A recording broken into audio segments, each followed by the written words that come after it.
There we go.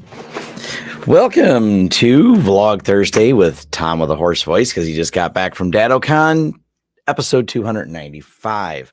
I have to keep it brief because I actually have to go do another speaking engagement and I don't want to wear my voice out here.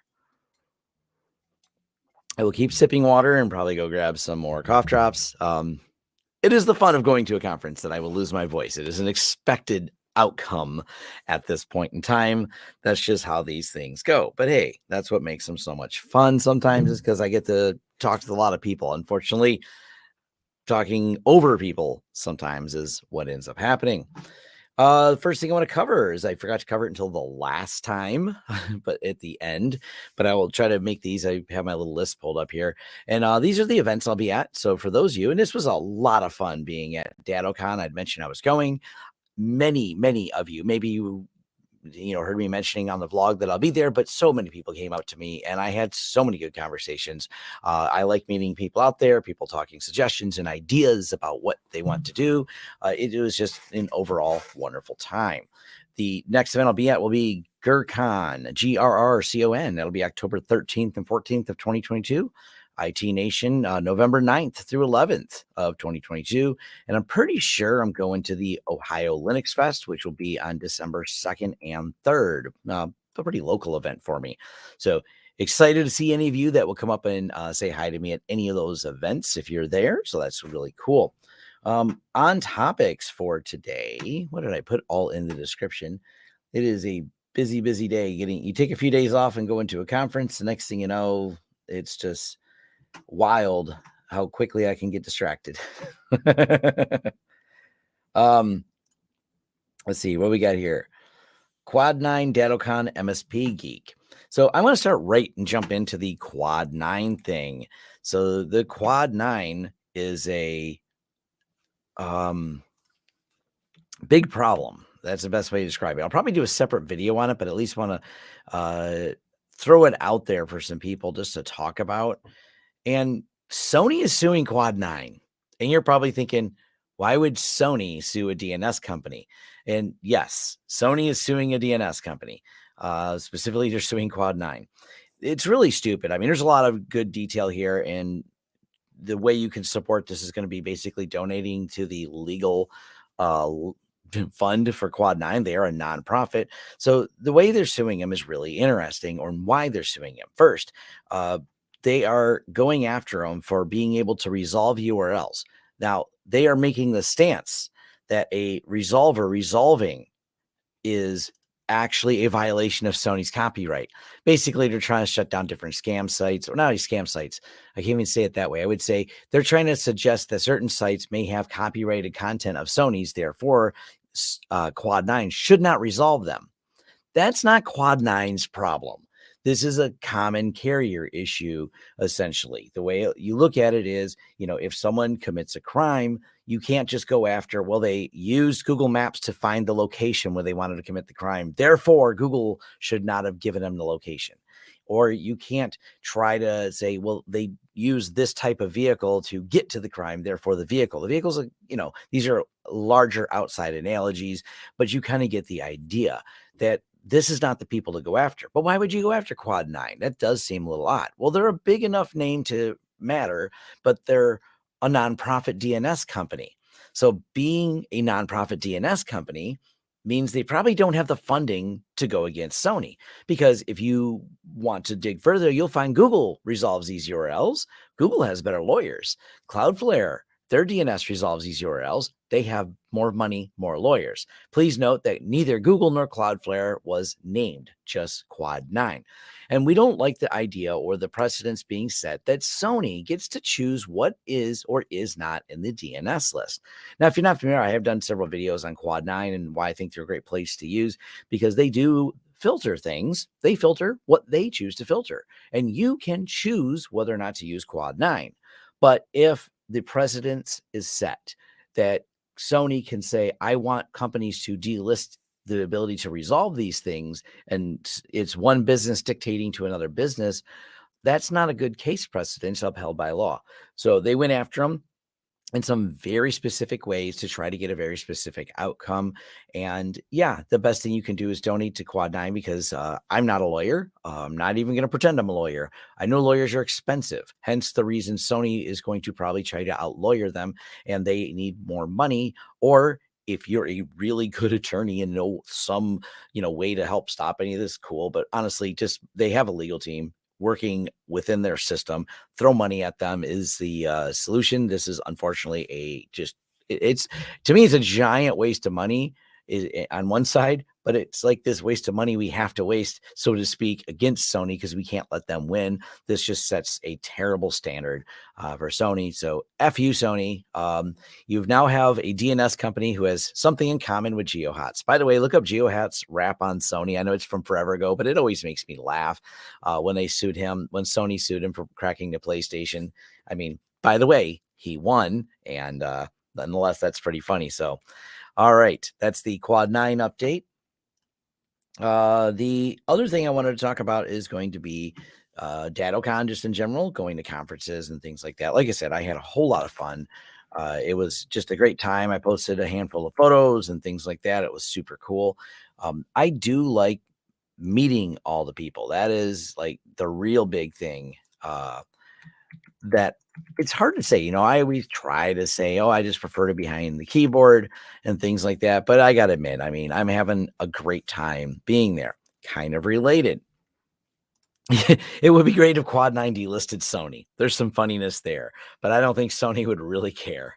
But the conference went really well, and I wanted to bring up MSP Geek, kind of related, because I hung out with the people there because I didn't have maybe the best understanding of just how good the people were over at MSP Geek. But I've known them for a little while, and I've got to know them over the probably last couple of years. So I wanted to give them a shout out and explain what MSP Geek is and why you might care. And MSP Geek, and there's a reason I'm holding the goose, Goots, and there's a little logo on it that says MSP Geek. Just had a lot of fun with our team.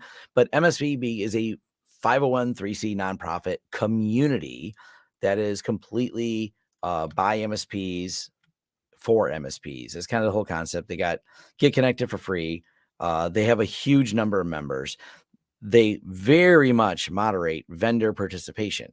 But it's just a big community where you can go in here and join, participate in. If you go to join, you're going to get either to pull it back up over here, bring you to their Slack or Discord channels. There's just a lot of other MSPs doing stuff, talking to each other and things like that. So I know there's at least a lot of people starting MSPs that reach out to me that work in there. And even if you're not exactly an MSP, but you work in the adjacent space of being in IT, it might be interesting for you. They have a really well regulated, broke down group of channels. So I told them, I said, I'm giving them a shout out. And it doesn't cost anything. There's no affiliate link. There's no code. Just go to the MSPGeek.org. They are a nonprofit organization. So that is just me giving them a shout out to them because, hey, why not? I thought that might be fun. So let me go back over here because I actually can't talk for very long. As I said, I don't want to run my voice out because I have to do a presentation. So I have a, limited amount of voice. It'll get back over days before I did one video this morning. So I wanted to cover a topic which we'll address again later. What other things that I do there that I can share? I actually had a lot of fun, and at least a few of you will recognize John Hammond, who I was hanging out with as well. He's a great YouTuber, does a lot of cybersecurity stuff. It was actually a lot of fun hanging out with John Hammond in person. And I was, of course, hanging out with,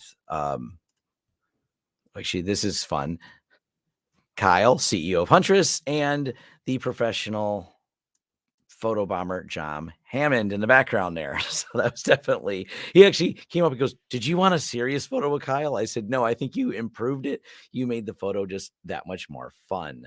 So yeah, going to these events is definitely, it's exhausting, but really worth it because I always got this grudge. Like, I don't want to go to some big MSP event, but then I get there and I'm like, okay, this was fun.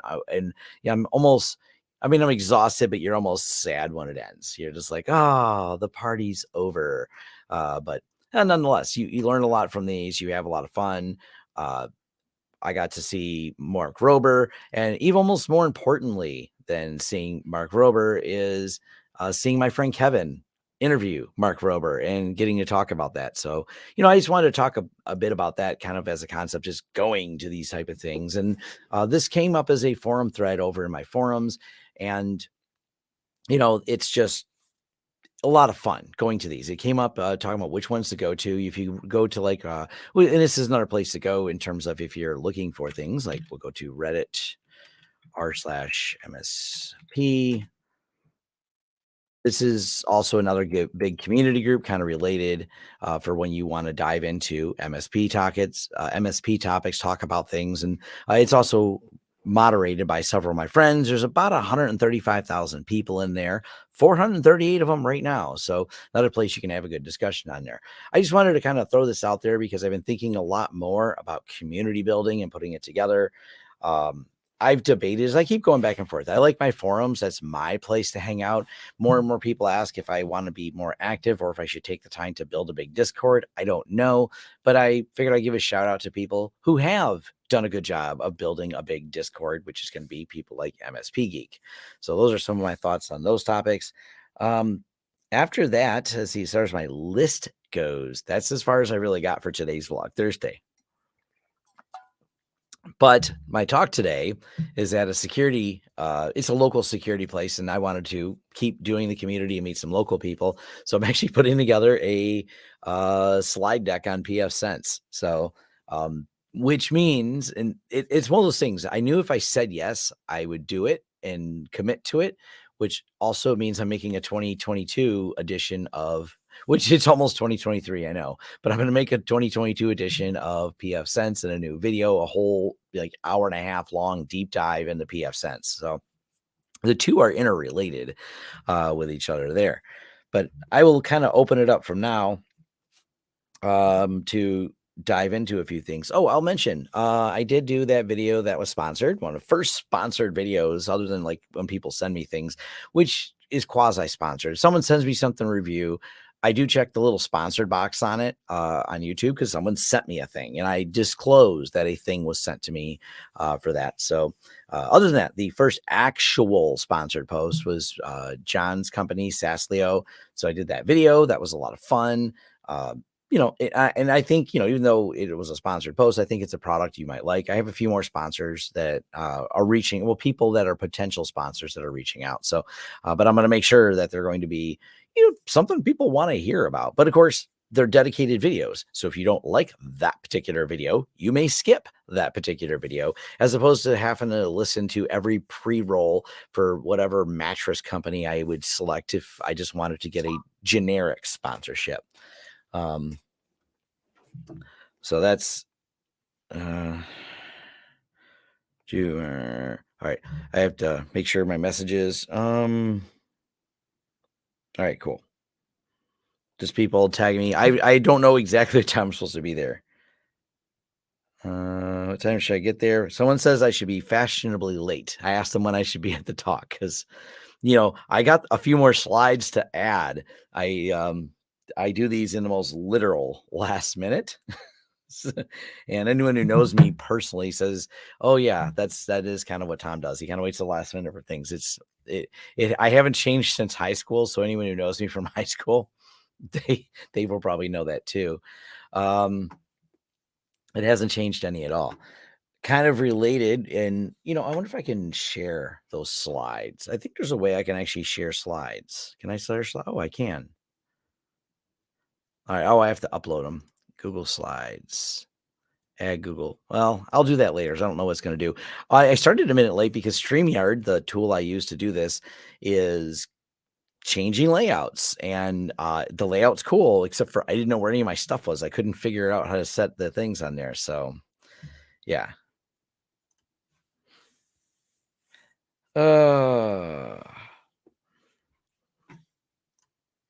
Wait. Oh, yes. My employees absolutely know how last minute I do things. So these are the inside information things on there. They'll call me out on it and things like that. Oh, let's see. What else we here? Hey, talk starts at 7. I think people showing up at the restaurant ahead around 5:30. Oh, perfect. the people who are going, the people watching me are knowing some of these people from, these are Michigan people posting. Talk starts at 7. So I'll make sure to be there by 6. So I'm there early. It's about 40-minute drive, I think, 30 minutes, depending on traffic. I'd like to leave a little bit later because I know I'll miss some of that traffic. So that should work. Oh, it will. My talk will be streamed. Yes. I'll retweet it. Actually, I already did. If you look for me on Twitter, you'll see that I tweeted. I'll tweet it again because they will be live streaming the talk. So, all right. Um, Ooh, you got one of the fanless appliances. I'm gonna, that's gonna be some of the talk, to build it or buy it, type of talk will be in there. So that's definitely part of the fun. Gonna be, I'm looking forward to it. I like interacting with the crowd and things like that. So yeah, I'll make sure I tweet it out. You don't have, by the way, this is all stuff you don't have to be logged in for. So you can follow me on Twitter without logging into Twitter. For those of you that would not like to participate in social media sites, I'm fine with that. So. And I'm gonna quickly knock this comment. Like, uh, I'm doing pfSense. I rebooted my machine and I got hacked. We get some of those people that the hacking or whatever they perceive to be hacking, if it is, it's pfSense is a solid product. It's not someone just getting in there. You have something else going on. So I don't know what, but pfSense, unless you're opening up, is not the source of your hacking. Is the Netgate worth it? I would say yes for business. I like it even if you're doing it for home. They make a really good, solid, reliable product. But if you're someone on a tight budget and you're going, hey, I can't really afford that. I mean, if you wanted to build on an old computer, that's fine. For us, for business deployments, we're Netgate all the way. Most all the ones we deploy are like that. There's certain exceptions for things, but it's just kind of what works out best for us is doing it like that. So just got my first TrueNAS migration for Proxmox. Local storage is easier than I thought. Still not sure if I go NFS or iSCSI FreeN. I would definitely go. I'm partial to NFS because I think it's a little easier to manage. But iSCSI, there's nothing wrong with iSCSI. The protocol works, so that's going to be kind of comes down how you do it. Yeah, I'm excited too. That'll be. I seen somewhere. Yeah, the live streaming and stuff. Now, the video I did today, I'll bring that up again. I gotta admit, sometimes I get things wrong. It's amazing. I try to be right all the time. I try to edit so at least I look right all the time. But I tweeted something out this morning that was overhyped, but I still thought it was worth doing a video on. So I did a quick video talking about plain text, clear text passwords, which almost feels like I need to do a follow-up video explaining why it's done that way. It's like people don't understand and are like, oh, the passwords should all be hashed. I'm like, well, yes, but at some point they're clear before they're hashed. That's why you're using things in memory. And there's a lot of obfuscation done in the browsers to keep this, from easily being assessed, but it's still there. And this is the danger of anytime you get someone on your local machine. It's just like someone sitting in front of your keyboard. They suddenly gain the level of privilege you have. So this is still where a lot of that problem is, but that's, uh, where it all stood out in terms of like making sure people understand it. That's why I wanted to make sure I did a video talking about, okay, maybe it was overhyped, but there's still a risk. And the risk, it's just because you're pointing it out, it happens in Teams, which is a very specific target. There's still some of that in the browser as well. So something to really think about. Let's see. Yep, the whole stupid thing there with the being sued. Hey, we met at DattoCon. What vendor stood out to you? You know, I this is completely my bias, so I'm gonna just throw it out there and say Huntress. But it, I'll even give a little reasons. Huntress did. So did I didn't meet any new. Well, the problem is I didn't really meet any new vendors that made me go wow. But I just thought Huntress did such a great job with the way they put things together. And Huntress had a little. Let me find a picture here. I think I have at least one. But the team at Huntress did a little after hours talk, and it was just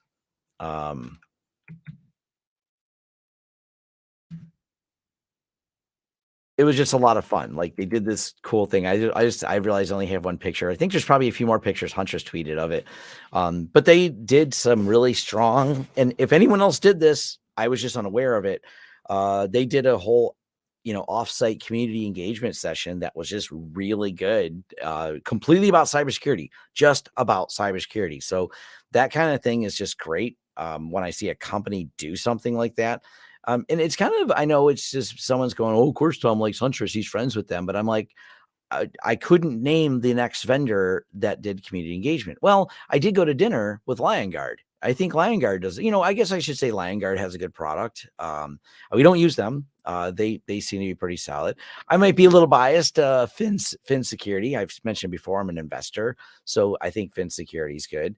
They didn't do anything extra special, so to speak, at this event. They were just at the event talking to people like all the other vendors were. And not everyone has the ability, depending on where they are as a business, to go above and beyond to do something like huge. So that's, it was so good. I still had a lot of good interactions, and I didn't have any bad vendors that I ran into. And depending on whether or not someone replies to my email and addresses an issue that came up in my forums, uh, I will decide later if I have a vendor that I will call out for their bad behavior. Me and Jay Slagle did a video a few days ago, or maybe last week now, where we talked about Komodo, Excitium, and some of their bad behavior. But I didn't see any specific bad behavior while I was there.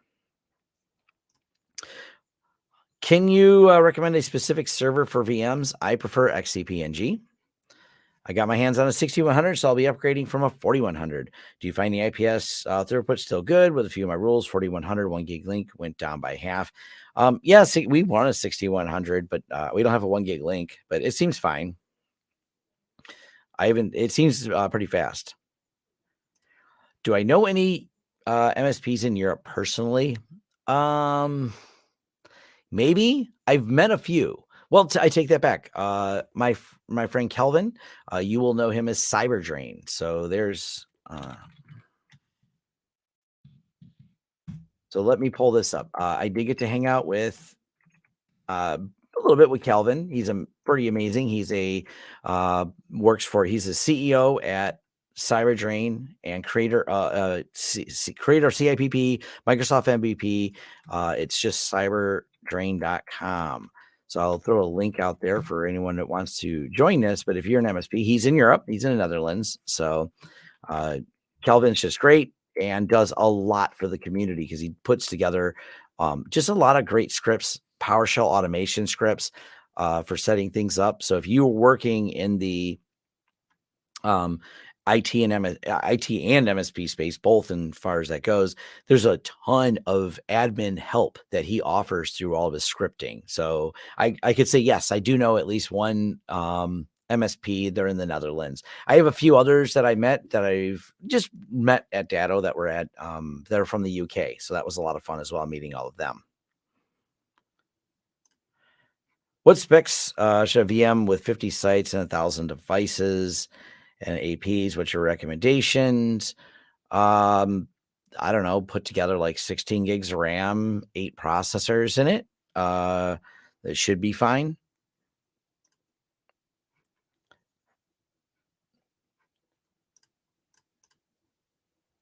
Let's see, what else do we have here? My Mac Pro is given to me by my dad's running.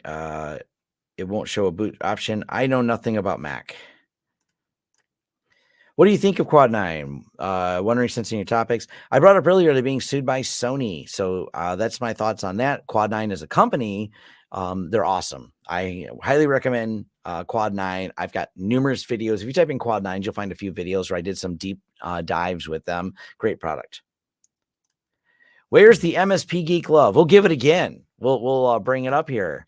So we got Kyle Spooner here. We'll bring up some. There we go. Join us. Join him. And Kyle, let me know if people join because I'm curious. I mentioned you at the beginning of it.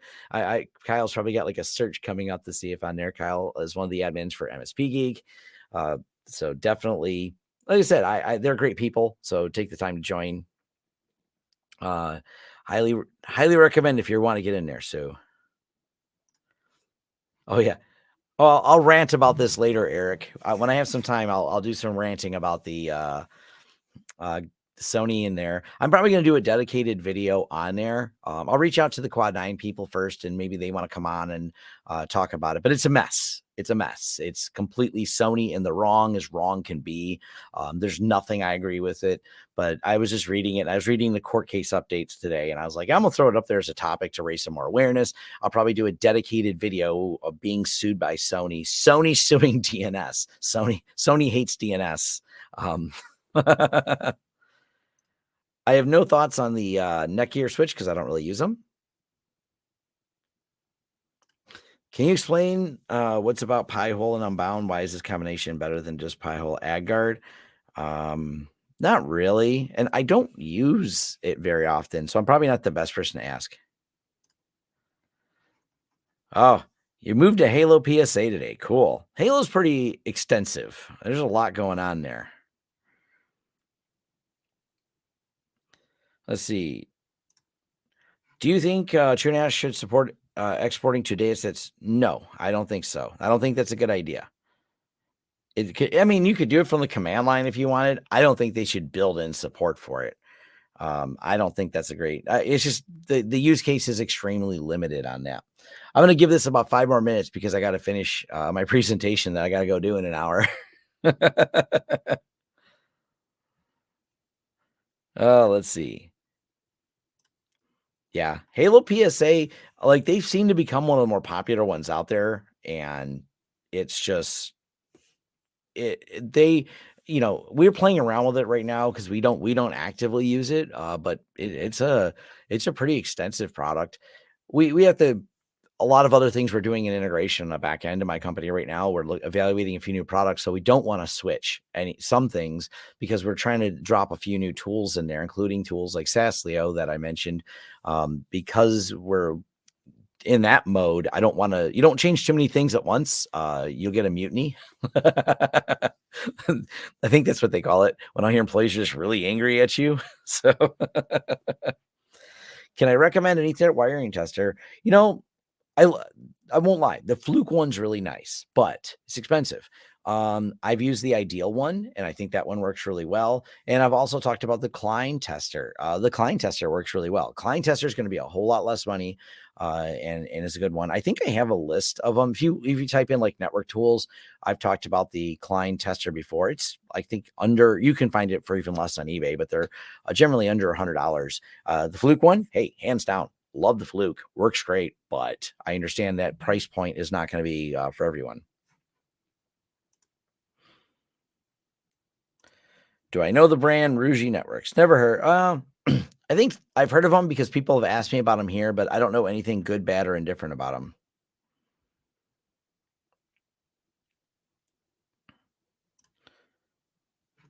Also using Ethernet over PoE. Well, I'll take a few more questions for a few more minutes. Like I said, I got to get back to actually finishing a presentation that will be live streamed. So, but I can't interact on live stream. Other people will interact on live stream. I'll just tweet it out. I'm going to be standing up there pointing and talking about firewall rules and funds like that. Ah, fun stuff. And I know I didn't really get to do a shout out for everyone from everywhere, but it is cool that so many people are from so many different places. And depending on if I got time, if I got time to do another live stream uh, before next Thursday, because I like doing the longer live streams and talking to people. Someone on YouTube said, they're a very bad brand, never use them. I've never heard of them, but there's a few other companies out there. I got to admit, it's hard to get a start in the network space because at some point, Ubiquity was a newcomer in the network space. And does that mean I should never look at a new product or whatever? At some point, I think it's good to go look at new products, but it's hard because it's hard to get a start on a new product. It's hard to figure out, do you want to take a risk on it? Is the company solid? Someone has to in the beginning. And I think it's great when home users do because it's less risk. The risk gets higher and higher when we do so many large deployments. So we've been using Ubiquity, for example, I don't know, pushing like 7, 8 more, I feel maybe 10 years. I'm trying to remember the first one we got. It was a long time ago. But that being said, now when we're doing deployments, if we're doing 300 access points, I can't pick a new company and then deploy 300 of some company I never really spent too much time with, access points, and then trying to figure out, when do you trust them enough? Is it after 6 months of testing the product? Is it a year? And what if that company, you've worked with them a year and the next year they go out of business? Now I have 300 unsupported access points and I'm in a pickle. So it's really hard to get in there and do that. It's pretty cool to think about, or pretty scary, I should say, think about. But it's just, these are all the little decision making points that go into deciding on brands. So, uh, thoughts on Ubiquity versus TP-Link? Ubiquity seems to be better at end of life than TP-Link, and better at security updates than TP-Link. So, from a mass deployment standpoint, I'm going to stay with Ubiquity over TP-Link. But for a home user, I don't think TP-Link's a bad thing. They seem to work pretty good. So, yeah. And it kind of depends what similar products. The only thing cheaper than Ubiquity, well, no, not the only thing. The next popular brand cheaper than Ubiquity is going to be TP-Link. So, yes, they're cheaper, but I don't know. I wouldn't trust them to a 300 device install, but would I put them, if I'm building a home lab and looking for some budget equipment, I think TP-Link is good for that. TP-Link has a reputation for making stuff that's reasonably reliable, but, it's their software I don't think is near as good. So that's my thoughts on there. It comes down to where you're based. And of course, that's going to be a big deal too. Once you're outside the US, the pricing differences are all over the place. And, you got to buy what you can afford, and especially if it's substantial costs. So that is something always to take into consideration. All right.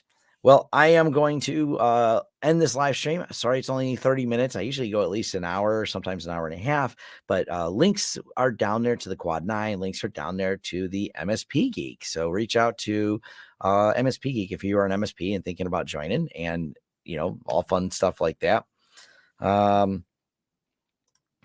This is probably a budget choice. I'll leave that with you. If you can find something that you can reflash to Open WRT, which is generally, I think, pretty well supported, been a long time since I used it, that might make sense. So, do I think MikroTik could take on Ubiquity to build a controller? That's a big if. That's a huge if. So I don't know, it's a maybe. There's all kinds of quirkiness of MikroTik. There's a good write-up in my forums that someone who deploys MikroTik at scale has a nice write-up on all the problems with it, of what and they're a user of it. They still use it, but they like, oh, this problem, and here's how you mitigate it. Here's a problem, and here's a model you shouldn't get, and you should get this model, but make sure it's subversion this. There's all these little nuances that they broke down. I don't remember exactly the forum post, but if you search for MikroTik, you'll find it, and you'll find some discussion about what people love or don't love about it. So plenty of discussions over in the forums. Is one of the easier places to reach out and message me. Thank you all for joining, and I'll see you next time.